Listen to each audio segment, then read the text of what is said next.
Pete Carroll has long been regarded as one of the most respected coaches in the NFL, but with the Seahawks reeling and losing 4 games in a row, has he potentially lost the locker room late in the 2023 season?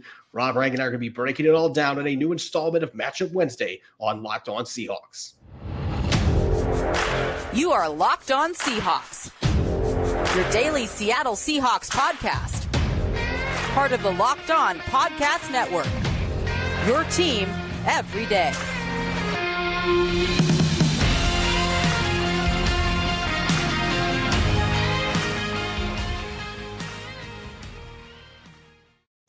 Greetings, 12. This is Corbin Smith, host of the Locked On Seahawks podcast, your daily Seahawks podcast, part of the Locked On Podcast Network, your team every day. Glad to be joined here for our latest Matchup Wednesday by my co-host in crime, Rob Rang. And a special thanks to all the 12s out there, whether you're listening in Port Orchard, Washington, or overseas in Gothenburg, Sweden. We greatly appreciate each and every one of you for making Locked On Seahawks your first listen 5 days a week. As we do each and every Wednesday, we're going to dive into all the key matchups to watch when the Seahawks battle the Philadelphia Eagles at Lumen Field on Monday Night Football. This latest edition of Locked On Seahawks is brought your way by FanDuel. Make every moment more right now. New customers get $150 in bonus bets with any winning $5 moneyline bet. That's $150 if your team wins. Visit FanDuel.com/LockedOn to get started.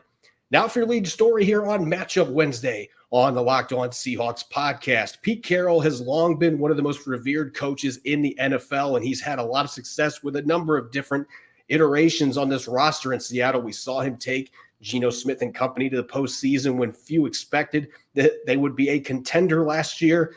Things have not gone as smoothly this year, though. The Seahawks have lost 5 of their last 6, including for the first time under Pete Carroll, losing 4 consecutive games. They're looking to avoid a 5th straight loss to the Eagles this week. And when you go through long losing streaks like this, the way the Seahawks have, even a coach like Pete Carroll finds himself a little bit under fire. And former linebacker KJ Wright today on Seattle Sports. Rob, you actually shared this with me today. I had a chance to listen to his comments on Pete Carroll and whether or not he had lost the locker room. And I thought he had some very interesting insight that kind of matched a little bit what we talked about yesterday with some extra intel from his experience playing with a number of these guys that are still on the roster. Yeah, it was not only the audio that struck me, Corbin, as interesting, but it was the visual of KJ Wright kind of rolling his eyes when, Mike Salk and Brock Heward, the co-hosts of that program, were asking him questions about who might be the leaders within Seattle's locker room. And KJ Wright, of course, it would be as much of an expert as just about anybody that you possibly could ask. Obviously, being a star for the Seahawks throughout that Pete Carroll tenure here, and he acknowledged Bobby Wagner, who we also acknowledge as the Seahawks Man of the Year, but there were very few other compliments that he gave to the current Seahawks roster as far as just the true leaders in the clubhouse. And rather than call people out by names, Jamal Adams or Quandre Diggs or Geno Smith, I don't want to get into that too much, except that's exactly what you have to do at this point. That's what we called on Pete Carroll to do, and that's what was interesting is KJ Wright was doing the exact same thing and basically saying you have to take ownership again of this team. If the players aren't going to hold themselves accountable, as KJ Wright mentioned, that the Seahawks players sometimes had to do themselves while they were in the midst of their Super Bowl runs here, then sometimes the head coach has to do that. Now that's what is going to be interesting here is can a 72-year-old head coach in Pete Carroll at this point, is he able to take back this, the locker room? Is he able to kind of right the ship when the Seahawks only have 5 games remaining of their schedule to be able to kind of get back into that playoff conversation? 4 games back into that playoff conversation. So that to me is one of the most fascinating things about this is, do the Seahawks have the leaders in the locker room really to be able to right this ship in time to be able to make the 2023 season one to remember, or is this truly going to be a season to forget? I think that it's fascinating that we're having this conversation on the day that many woke up to hear news, at least is being reported, that Bill Belichick, another legend, another, in my opinion, future Hall of Fame coaches, I believe that Pete Carroll should be reviewed. That there has been news that Bill Belichick will no longer be the head coach of the New England Patriots moving forward. Is that the exact same future that we're talking about here with Pete Carroll in Seattle as well? Yeah, I thought it was interesting when you listen to some of the things that KJ Wright was saying about this situation. He basically said this team is littered with distractions right now, and it isn't even just the opponents that they are getting ready to play. There's some infighting going on. There are distractions in the locker room, and they don't have enough voices like they did during KJ Wright's heyday, the Bobby Wagners of the world. They don't have enough guys like that are able to step up and really show this young team how to be professionals, how to prepare during the week. And that goes back to some of the comments that Pete Carroll had on Monday with reporters talking about how much it upsets him that they are preparing this football team. They are doing what they need to do, showing them the plays these teams run, preparing them during the week, and then they're still giving up big plays. That is an indictment on the players. If they are truly being prepared and the coaches are doing their jobs showing these things, they're not putting the work in that they need to do in their walkthroughs. They're not putting the work in film study. And that's really what it sounded like. But as you said, he also called Pete Carroll out to an extent. And he wasn't calling for Pete Carroll to be fired or anything, but he's saying at this moment, and I've got a quote from the show today, this is about Pete Carroll. When I look at this team right now, no brother is holding the other brother accountable. So, Coach Carroll, if the players are not doing it, doggone it, you've got to do it. You've got to do it. You don't have a strong enough locker room to withhold your message to make sure this thing is going.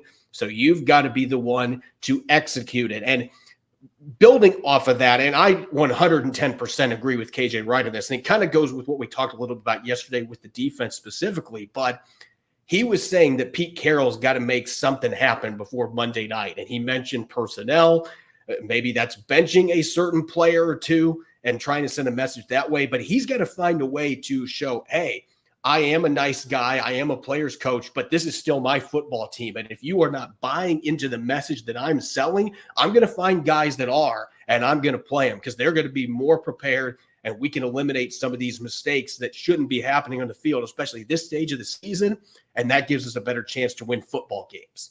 Yeah, exactly. That's the thing. I mean, whether it be publicly calling them out, again, as I just did, as we did in yesterday's show, or that Pete Carroll himself did in his post-game press conference, his appearance, again, on the exact same radio station, 710, in Seattle, he's calling these players out. And that is, as we said in yesterday's show, Corbin, that is not something that Pete Carroll has made a habit of doing his entire career. He has been perceived to be a player-friendly coach, but the player-friendly strategy is not working so far this season. If you look almost across the board, the Seahawks production, there's individual statistics and obviously their team statistics, most importantly in the win-loss column, is down this season. So if you want to change things this year, then you have to kind of change your strategy.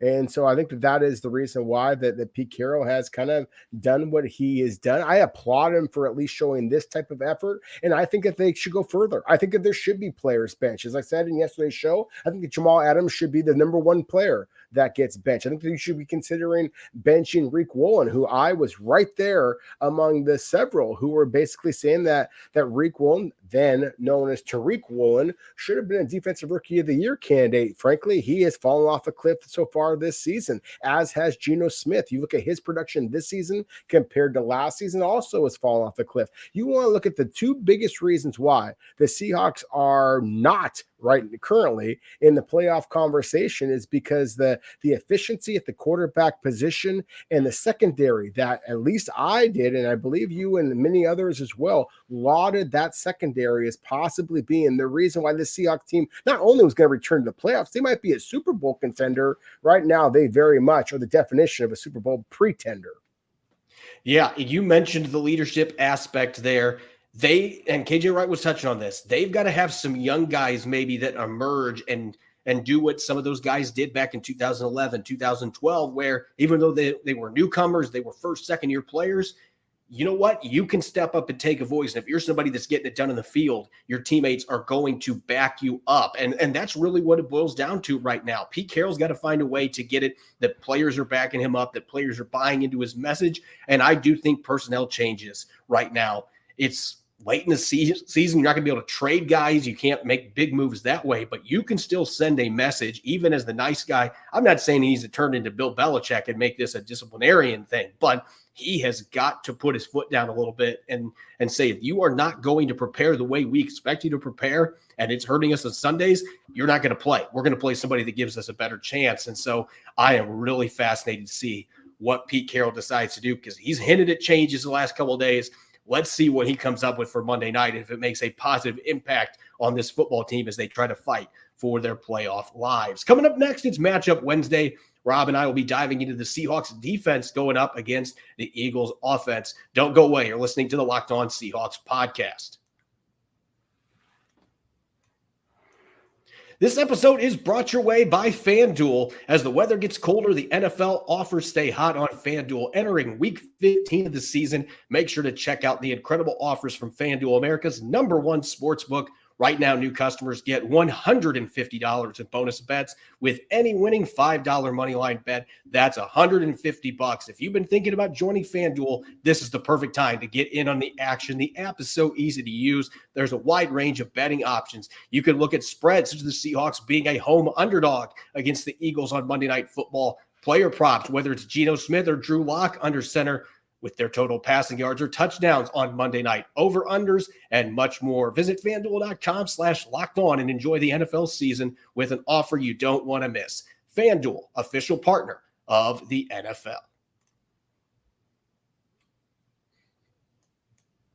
You're listening to the Matchup Wednesday edition of Locked On Seahawks. This is your host, Corbin Smith. Glad to be joined, as always, by my co-host in crime, Rob Rang. And a special thanks to all the 12s out there. Thank you for making Locked On Seahawks your first listen 5 days a week. We greatly appreciate it. Don't forget, coming up tomorrow, it's Crossover Thursday. Louis DiBiase and the Locked On Eagles crew will be joining us, and we're going to be breaking down this upcoming Monday night matchup between the Seahawks and the Eagles. You won't want to miss it.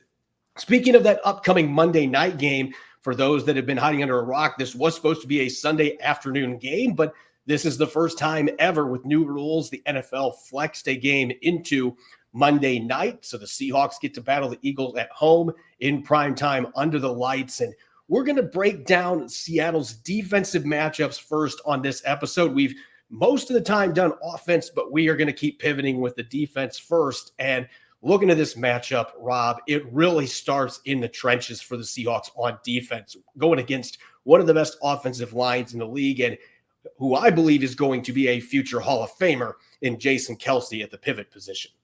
Jason Kelce. I thought everybody was talking about Travis Kelce. I mean, oh my goodness, he's not, of course, married to Taylor Swift. So why would you start there, my friend? No, I 100% agree with you. All jokes aside, I mean, Jason Kelce is a terrific football player. As we have talked, here recently, the Seahawks, the strength of their defense, surprisingly, has actually become the defensive tackle position. So, Jason Kelce at the center position, Landon Dickerson at the left guard position, Cam Jurgens at the right guard position. There is a reason why the Philadelphia Eagles and that so-called brotherly love, or the tush push, whatever you want to call Jalen Hurts and his ability to kind of basically convert every short yardage run into either first downs or touchdowns. A lot of it is because of just the sheer power, the grit that is that Philadelphia Eagles interior offensive line against the Seahawks defensive line that, again, Jaron Reed has been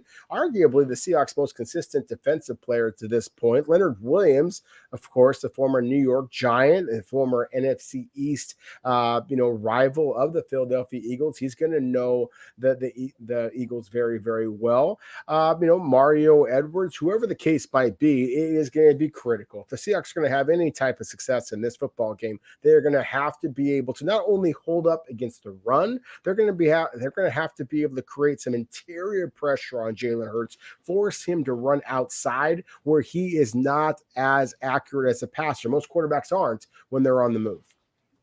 Yeah, and especially for a dual threat quarterback like Hurts, he is not quite as effective rolling out, throwing the football on the run as some of your other quarterbacks that are similar styles, like Lamar Jackson, where you want to try to avoid getting him outside of the pocket. It's a little different with Jalen Hurts. And this is not knocking him. He could still do a lot of damage outside the pocket. But the teams that have had the most success against this Eagles squad this year, look no further than a couple weeks ago, the 49ers. One of the reasons the Eagles could not get anything going on offense is that interior defensive line was creating major problems for the Eagles. In most games, they have an advantage with their interior offensive line. That was not one of them. And the way that Jaron Reed and Leonard Williams are playing when you play Draymond Jones inside, Mario Edwards, Miles Adams in that rotation again, Seattle's got the players to be able to get the job done inside, even against this really good Philadelphia interior offensive line. If they get into short yardage situations, that really does favor the Eagles. They're maybe the best team in the NFL in those situations. But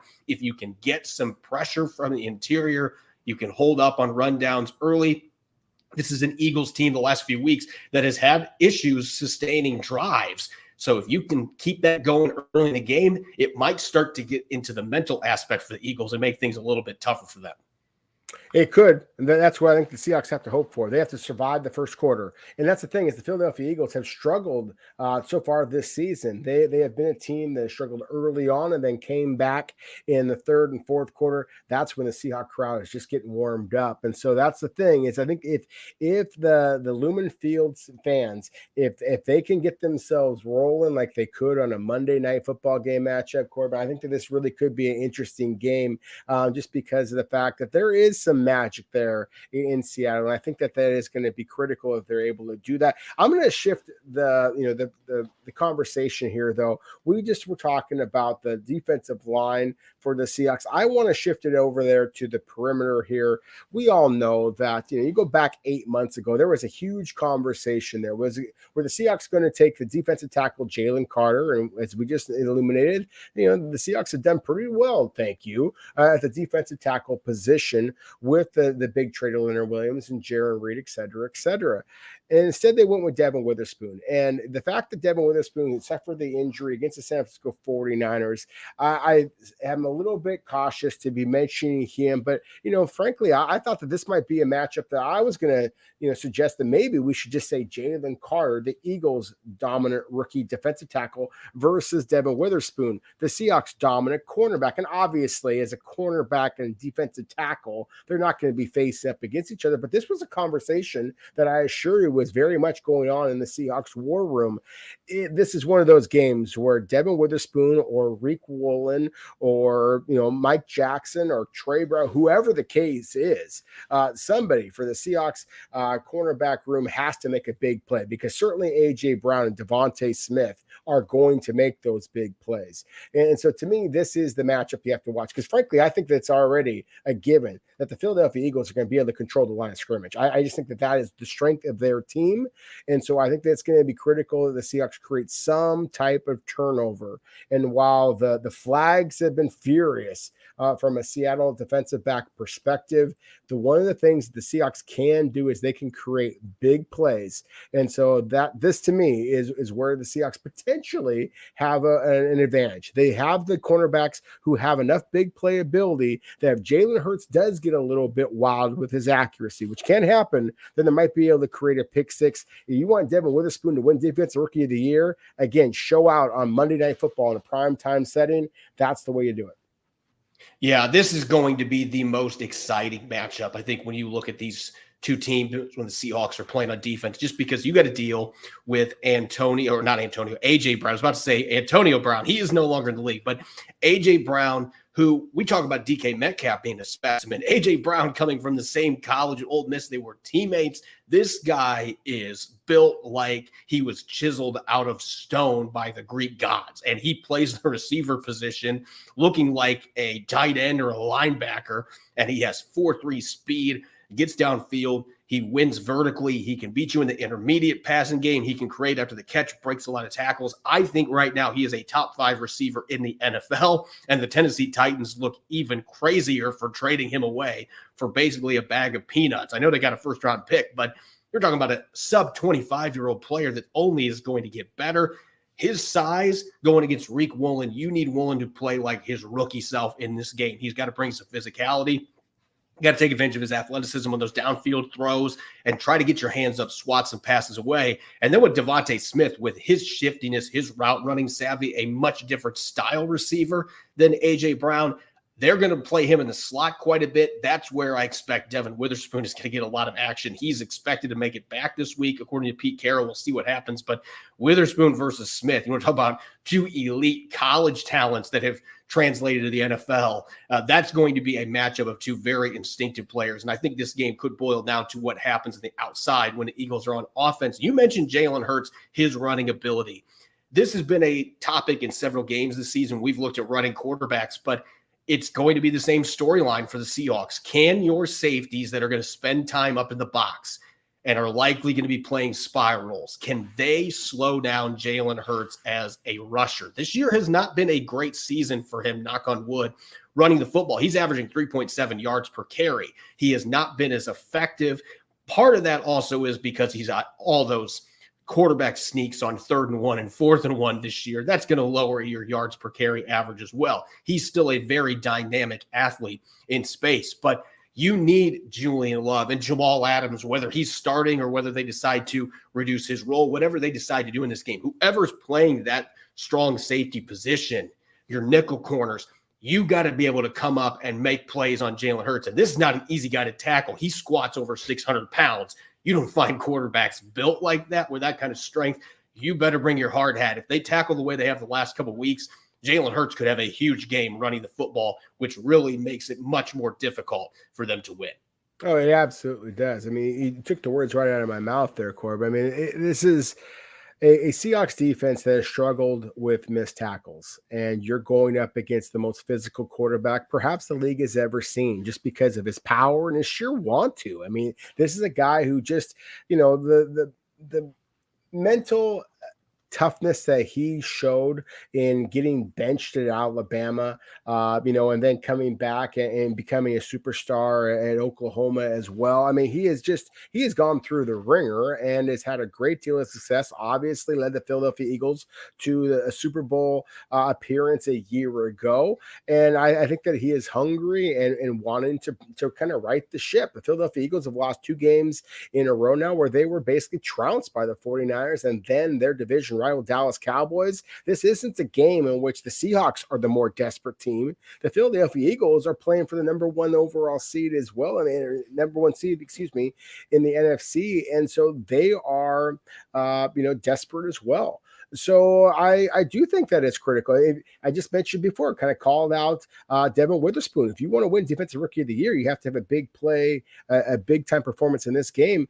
If Jamal Adams, I mean, there's so many people who are blasting, and myself included. This is exactly the type of opportunity that you want, to be able to kind of demonstrate that you are kind of back and you can be that playmaker that warrants the kind of pay that you're getting, whether it be Julian Love, whether it be Quandre Diggs, whether it be Kobe Bryant, whoever the Seahawks choose to have at the safety position. It's not just going to be about the linebackers. It's not just going to be about the running backs that the Eagles have. I mean, we should be mentioning DeAndre Swift at this point. It really, though, what it comes down to is the Seahawks have to slow down Jalen Hurts. They have to make him one-dimensional.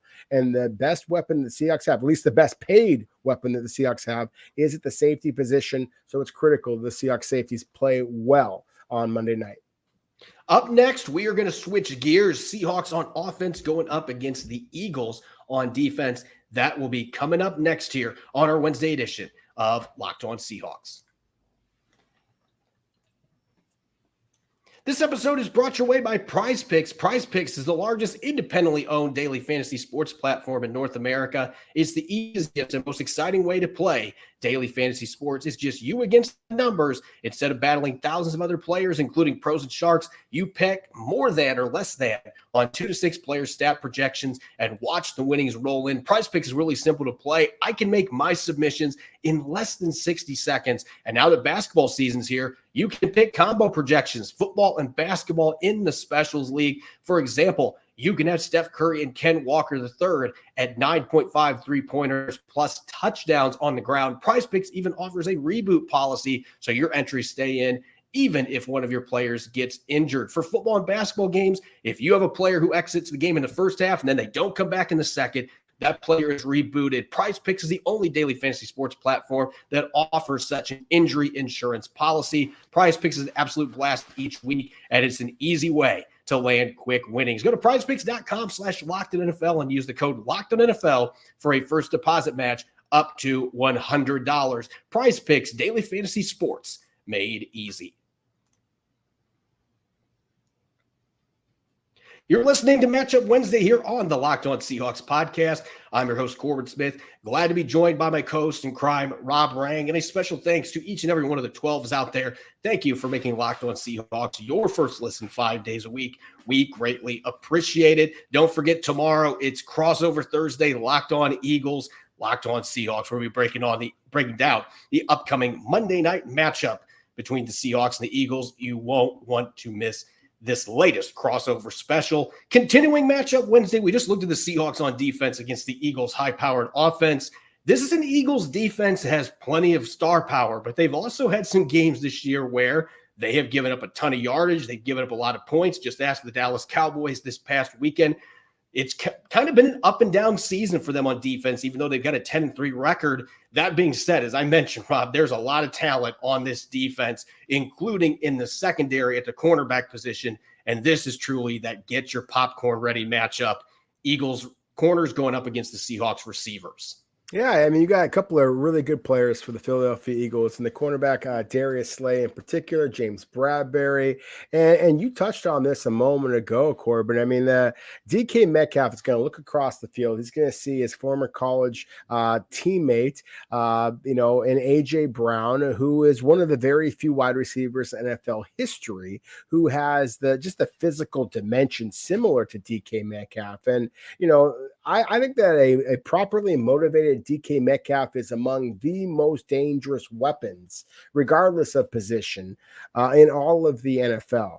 And so I really do think that this is, as you said, get your popcorn moment ready. I get your popcorn ready moments, because I think that DK Metcalf could have that type of performance in this game, because I think AJ Brown may have the same kind of thing on the other side that is going to kind of tip the game in Seattle's favor a little bit. And again, I have a great deal of respect for the Philadelphia Eagles cornerbacks. I just don't think that there's a corner in the NFL that can truly run, truly physically compete with the DK Metcalf. It's going to be critical to see if Seattle's quarterbacks are able to get him the ball to put in position, if Shane Waldron will call enough plays to get DK Metcalf in position. But if they call on number 14, this is the type of primetime setting against an elite opposition and against a former college teammate that I think can kind of light the flame that is DK Metcalf. And the last time that Metcalf went against Darius Slay, who's a very good corner still at this stage of his career, still a Pro Bowl, borderline all-pro caliber guy, but DK Metcalf set a record for the most yards in a single game by a receiver in his rookie season in a playoff game. And so Darius Slay is going to be thinking about that too. He's got to be thinking, I want to have revenge in this game. And DK Metcalf at the same time, I've got A.J. Brown on the other side. I got to one-up my former college teammate and my close friend. So this does have an interesting dynamic where it's a matchup between receivers and corners, but you also have two receivers that are going to have a friendly, competitive rivalry going on to see who has a bigger game. Now, I mentioned this yesterday. I could easily talk tight ends. We probably should be talking tight ends, but I'm hoping for a reverse jinx here. So let's just avoid talking tight ends for right now, but we can talk about the area that the Seahawks absolutely should be looking to attack with this Eagles defense. They let a couple of starting linebackers leave in free agency this offseason, one of them being Kaiser Wright that went to the Arizona Cardinals. So the Seahawks have already played against him once this season. They completely retooled that linebacker crew, and they've had some injuries there. Nakobe Dean is done most likely for the rest of the season. He's on injured reserve, won't be playing in this game, so they won't have the former Georgia star out there. And right now they've got Zach Cunningham. They've got Morrow as their other linebacker. They just signed Shaquille Leonard, former All-Pro from the Colts. He has not been the same player because of injuries. We'll see if he gets more snaps this week, but this feels like a matchup that the Seahawks should be able to take advantage of with their running backs. Zach Cunningham is a solid player, but he's somewhat one-dimensional, and he can be beat in coverage. I could see this being a game, if you're scheming things up the way that you should, find some ways to use some Texas routes and similar routes where you're getting your running backs into the middle of the field and force these linebackers to cover them. And I'm also confident the Seahawks can get to the second level. That remains to be seen to be able to do that consistently. But if their running backs can get to the second level running the ball, I like the one-on-one matchups against a Eagles linebacking group that has been exposed a lot in recent weeks. Corbin, there are very few times that the word if has been more important than what you just said there. If the Seahawks running backs can get themselves to the second level, I 100% agree with you. Look, Nicholas Morrow is a solid player, but he's not Nakobe Dean. He doesn't have that straight line speed. And Zach Cunningham, the outside linebacker for the Philadelphia Eagles. I mean, one of the things that is, kind of dogged him in his days of the Houston Texans, days with the Vanderbilt Commodores back going college days, is that you can make him miss in the open field. And certainly one of the things that we have seen with Zach Charbonnet and his power, Ken Walker III, his elusiveness, is the Seahawks running backs can make people miss. But if they can get past that dominant defensive line. As I teased a moment ago, I really thought that you could make an argument that this really should be a conversation about Jalen Carter, the Philadelphia Eagles defensive tackle, versus Devin Witherspoon, the Seahawks cornerback, because those are the two players that everybody was kind of debating who the Seahawks should take with their first selection. And I am telling you that Jalen Carter, number 98 for the Philadelphia Eagles, I'm not even sure why I'm saying his name. Maybe this is my own reverse jinx here, but Jalen Carter is going to make a name for himself for the Seattle crowd on Monday Night Football. As we talked about in the loss to the San Francisco 49ers, the Seahawks guard play, Anthony Bradford at right guard, Damian Lewis at left guard, and then the center, Evan Brown. I don't think that any of them, even double teaming, are going to be able to slow down number 98 for the Philadelphia Eagles. I don't care what his numbers say. You look at the numbers, 27 tackles, 4 sacks, 1 defensive touchdown. That's what's on YouTube. And thank you again for all of you watching on YouTube. Thank you all of you who are listening. I am telling you that you will see Jalen Carter. You will see Jordan Davis. You will see Fletcher Cox.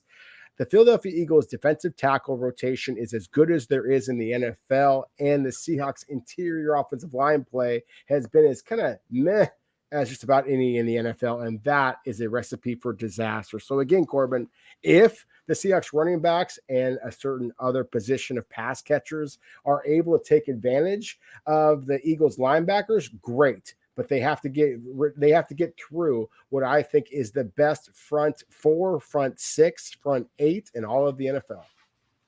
Yeah, trying to block those monsters in the middle, that is going to be the huge question mark for the Seahawks team, because they've played 2 other really good defensive lines the last couple of weeks. I thought in the game against Dallas, the interior offensive line held up fairly well. This past weekend against San Francisco, it was rough for all 3 of the starters in the interior. And the Eagles, from a defensive tackle standpoint, they have as much talent as anybody. Jordan Davis and Jalen Carter drafted in the first round the last 2 years, both out of Georgia. Incredible athletes for their size, guys that can wreak havoc as pass rushers, defending the run. They have the ability to punish quarterbacks. They can stuff the line of scrimmage. They can eat up double teams. And then Fletcher Cox, he's still a very good player. He might not be the all-pro caliber player he was a few years back, but he is still a very capable game wrecker in the middle himself. And so the onus is going to fall on Anthony Bradford. What a test you have there going up against Jalen Carter and this really good group. Evan Brown, can you rediscover the way you played early in the season? It has been a struggle in the second half for him. I don't know if injuries are playing into that. Damian Lewis, do you want a new contract with the Seahawks? This is a game that could get that contract for you if you have a big performance against these defensive tackles for the Eagles. So to me, this is the most important matchup in the entire game. Can the Seahawks interior offensive line find a way to hold up, at least hold up against these guys and not let this defensive tackle group ruin the game plan? Because if that happens, this could be an ugly Monday night. If they can block these guys fairly well, open up some lanes in the run game, and let the Seahawks take advantage of some of those flaws the Eagles have in the back of their defense, then Seattle's got an opportunity potentially to get the ship righted and finally get back in the win column. And we'll have more opportunities as we go to discuss what it's going to take for the Seahawks to get that big win. But certainly winning in the trenches is going to be crucial in this contest. As always, you can follow me on Threads at Corbin Smith NFL. You can follow Rob on X at Rob Rang. Subscribe and follow Locked On Seahawks on YouTube and wherever you get your podcast to make sure you don't miss a single episode. We got a new crossover Thursday with Locked On Eagles coming your way tomorrow. Make sure that you are listening in. Thanks for tuning in and enjoy the rest of your Wednesday. Go Hawks.